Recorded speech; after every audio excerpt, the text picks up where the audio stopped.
is big. We preach it all the time, all three units helping out. And, look, ultimately the offense had the hot hand yesterday, and so it's their job to pick up the slack just like the defense has the first 3 weeks. And ultimately, the fact that when we needed one group, they showed up. We start that game out and really 3 and out on offense, and the defense gets a stop. We get back in rhythm offensively, and fizzle out on offense. Then defense gets them off the field. Seattle scores, and our offense scores. So it was a hell of a job. Number of guys stepped up. Goff obviously played an outstanding game. Graham at center, that was good to see. Have him go in there and fill in. Demo was big. Saint, J-Mo, a number of guys. Defensively, Kirby played outstanding. I thought Carlton Davis played outstanding. Dorse, Vildor, big time on special teams. Ben Neiman. So it was it was good, man. That was a good win. Priority as a pass rush is crushing the pocket, and you're doing that consistently and making Geno throw in a phone booth, and he still is making the plays that he's making. Do you just tip your cap, or is there more you can do to, maximize the strategy that you're deploying? Yeah, let me start here. I thought Geno played a hell of a game. I really did. I thought he played a hell of a game. He got rid of the ball fast. He's mobile. I thought he was very patient too. That's not always easy to do when you're in a track meet like that. So I'll start there. But no, we can be much better. We need to be much better. There were some things in there where we can close it better than we did. We can close the pocket, particularly on the ones where he is holding it longer than a 3-step mentality. So there's things that we can do better. It was not our best performance. I don't think anybody's saying that. All I'm saying is, the end of half situation was big. The takeaways, the 2 takeaways. You end with a punt, you end up on downs, and you get an interception on defense after all that had taken place. Man, that's that's good. That's what we talk about with resiliency. So, but no, there's things we can do better. With the defensive line for St. Josh, how did he? He played really well. I thought he played a really good game last week, and I thought it was even better this week. You talked yesterday about normally like in the bye week, October, November. Is part of that, Dan, just because of the self-scout that you guys do through the course of the bye? Is there enough sample size through 4 games? And I guess just what's the process here for you guys this week with the self-scout part of it? Good question. No, not really. You'll kind of gain a few things looking at yourself over 4 weeks, but you've kind of been in that mode. You've already been in that mode. So there's not a lot that we're going to learn here. I think more importantly, it's, I told the coaches, I really want us to look at ourselves more than the players, if that sounds, because of it's so early in the season. I think it's more about let's look at ourselves here individually as position coaches, coordinators, and myself, head coach, and let's say where are we at? What are we doing well? What are we not doing well? How do we help these guys? And I think that's really got to be the emphasis right now. Look, I'm going to give them some time off, just so you know. It's because we're about to have a long push here. So I'm giving players are off, and I'm about to give the coaches off some days, and they can work from home. And stay on that thread as you self-scout the first 4. Do you think that you briefly got away from your identity against Tampa? I think threw the ball 6 of the first 7 times, threw way more than you did the other 3 games. Do you think looking back maybe you lost your identity a little bit or didn't establish the run early and play off of that? No, honestly, I don't, because I think even if we do throw it 50-something times, there's an identity to that, the nature of the way we play. Look, it was something we felt like for that week, for that game, that's what we wanted to do. Is it more than we want to throw it? Yeah, it is. You'd rather not go in and throw that many times. But yet there'll be these games where we feel like, look, Jacksonville, whenever that was, 2 years ago. We threw it quite a bit in that game, and that's kind of what we wanted to do at that time. And we had a lot of success. It went well for us, and that was the game plan. So, every week's different, and I think more times than not, we want to be balanced. It serves us well. We got the backs, we got the O-line, but we also got a quarterback, and we got receivers that are explosive. We got playmakers. So I think you take each week as it comes. These first 4 games in which Jameson Williams been able to do, how much of a luxury, if you look back to drafting him injured, going through what he's been through, and just developing him properly? I mean, just how much of a luxury this organization has it been for you guys to be able to develop him properly and kind of get him at this time where you guys need him? There's a lot of people that are involved in that, and everything starts with him first, by the way. I mean, he's done an outstanding job of, rehabbing, getting over the injury.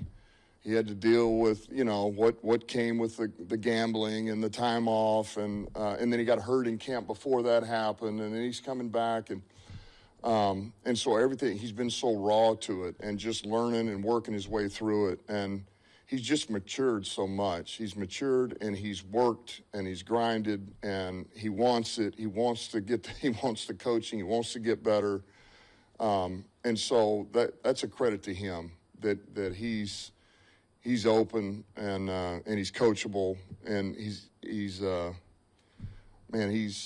the team. He's about the team. Now, there's a number of people talking about development. Sean and Jessica, player engagement. Man, they've worked hand in hand with him. We talked about Teddy Bridgewater last year, but his teammates, Amon-Ra St. Brown is big. Leaf is that whole room. L is big for him.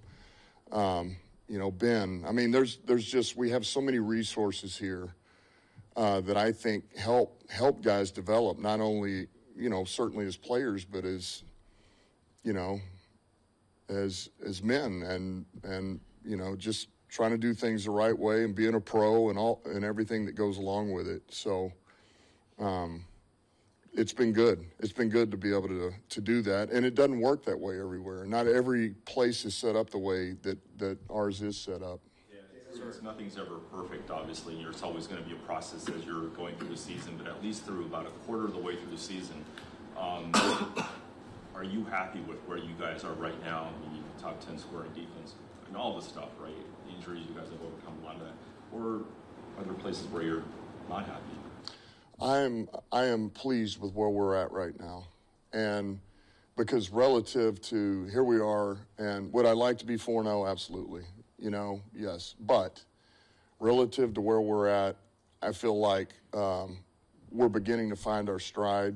I don't believe what we saw yesterday is our defense, and I believe we're finding our rhythm offensively, and that makes me feel good. And I know that we're just going to continue to get better and better and better. We have so many areas to improve in that we will and we have. But where we're at after 4 weeks, 3-1, and the growth that we have had to this point, I feel pretty good. You guys were able to scrape up a game ball for Jared today? Yeah, we did. We found one. Yes, we did. We found one. And look, normally what we do, normally what we do is, I'll give out an immediate game ball, afterwards. And then normally we always have another one or two that show up when we do it here, like the day after the game, after a win. So that was an easy one to get him that one. It's a great job. You also and Ben still got his too. So he launched the Alcatraz ball. Oh, I saw it. That was unbelievable. It was outstanding. It was a hell of a throw. So I thought he was going to hit Rory at first. For all the people that wanted to see Jake Bates try like a 70-yard field goal. Yeah. At the end of the first half. I was trying to get him there. Yeah. I was. We could have gotten 3 more yards. You think about why not take that penalty, I guess, and whatever. Well, that's probably a little much. If I thought we could have gotten to the minus 45, it might have been worth it just to see him swing at one. But yeah, I would have liked to see that too. I told Phip today, I was like, man, it would have been nice just to get in, just to let him swing at one, but we couldn't quite get there. Field position is why you didn't, because it just wasn't. Yeah, it was just too far. Yeah. And I think even there, man, it was too far for a Hail Mary. And even there, you know, if it's a little low, that thing gets blocked, and it's too much of a risk. Jameer, how have you seen his growth as a runner in his first part of the season? Yeah, he's coming on. I felt like he and Laporta both yesterday, they look like, okay, here we go, man. They got their legs back under them. I feel like they look as healthy as they've looked, you know, since the beginning of training camp. And, man, they're on the uptick. So he continues to get better. And there was about probably 3 runs in there yesterday that are this close to going all the way. And it's been like that every week. There's been more and more of these that are this close. So he's, you know, I would anticipate he's about to really take off. He's coming on. You guys were 5 for 5 in the red zone yesterday. Obviously, a big story through the first 3 weeks. Did you find any commonalities when you watched it back among those successes that you guys had on those trips?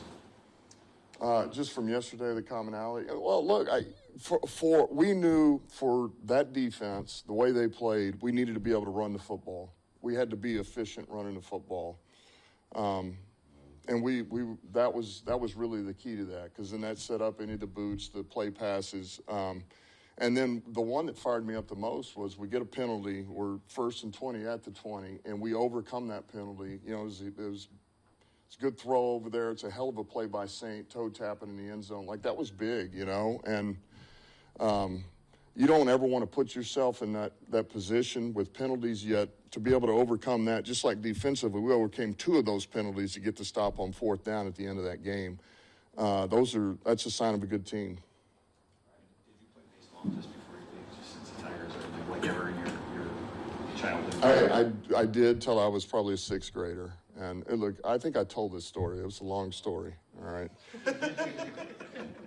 But basically, I think I've told this before.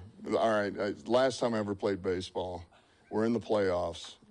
We're in, you know, I don't even know what you would call it. All right, it's not for my school. It's league baseball. And it's the classic. Bases loaded, you know, 2 strikes, the whole deal. I get up there, hit a grand slam for the win. And right before I do, I hear somebody behind me, and they said, hold on. And I swing, I do. So I carry my bat to first base, get to first base, coach. I go around. Well, their coach argues that I can't carry the bat to first base. And the umpire agrees, and we lose the freaking game. So I was like, I hate this sport.